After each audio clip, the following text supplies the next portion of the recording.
जय श्रीमन्नारायण। ओम अस्मद्गुरुभ्यो नमः। काश्यपान्वय संजातं नारायणपदाश्रितं श्रीमन्नारायणं वन्दे यतीश्वरश्रियाजुषं।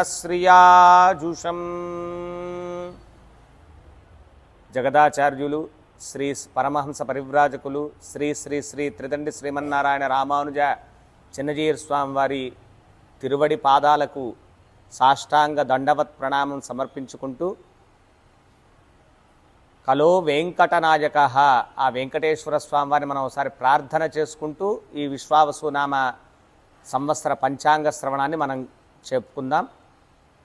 వెంకటాద్రి సమం స్థానం బ్రహ్మాండే నాస్తి కించన వెంకటేశ సమో దేవో న భూతో న భవిష్యతి. అందరికీ కూడా విశ్వావసునామ సంవత్సర ఉగాది పండగ శుభాకాంక్షలు. ముఖ్యముగా జై స్వరాజ్య టీవీ ఎవరైతే ఫాలో అవుతూ ఉంటారో యూట్యూబ్లో వాళ్ళందరికీ కూడా విశ్వావసునామ సంవత్సర శుభాకాంక్షలు తెలుపుకుంటూ ముందుగా ఈ విశ్వావసునామ సంవత్సరంలో ఏ ఏ రాశి వారికి ఎలా ఉంటుందో తెలుసుకునే ప్రయత్నం చేద్దాం. దానిలో మొట్టమొదటిగా మేషరాశి. మేషరాశి అనగా అశ్విని నక్షత్రంలోని 4 పాదాలు, భరణి నక్షత్రంలోని 4 పాదాలు, కృత్తికా నక్షత్రంలోని 1వ పాదం వరకు మేషరాశి కింద తీసుకుంటాం. అక్షరాల్లోకి వెళ్తే చూ, చే, చో, లా, లీ, లు, లే, లో, ఆ అనేటువంటి అక్షరాలు కలిగిన వాళ్ళని మేషరాశి కింద పరిగణించబడుతుంది.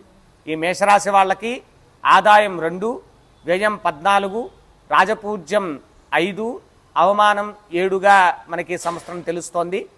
ఈ రాశి వారికి గురువు వత్సరాది మే 13వ తేదీ వరకు 2వ స్థానమందు, మే 14 నుండి సంవత్సరాంతం 3వ స్థానం వరకు గురువు సంచరిస్తూ ఉండగా, రాహువు ఈ వత్సరాది మే 19 వరకు 12వ స్థానమందు, మే 20 నుంచి సంవత్సరాంతం 11వ స్థానమందు, అలానే కేతువు మే 19 నుంచి మే 19 వరకు 6వ స్థానమందు, మే 20 నుంచి వత్సరాంతం 5వ స్థానమందు, శని సంవత్సరమంతా 12వ స్థానమందు సంచరించుచున్నారు.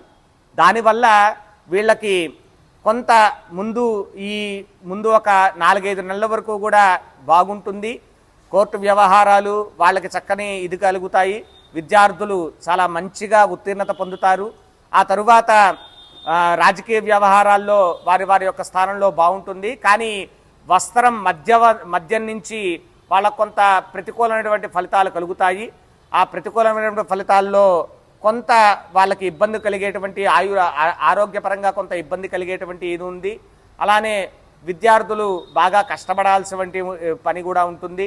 ఈ రాశి వారికి సంవత్సరం అంతా కూడా కొంతవరకు బాగున్నా కొంత ఇబ్బందిగా ఉందనే మనం చెప్పుకోవాలి.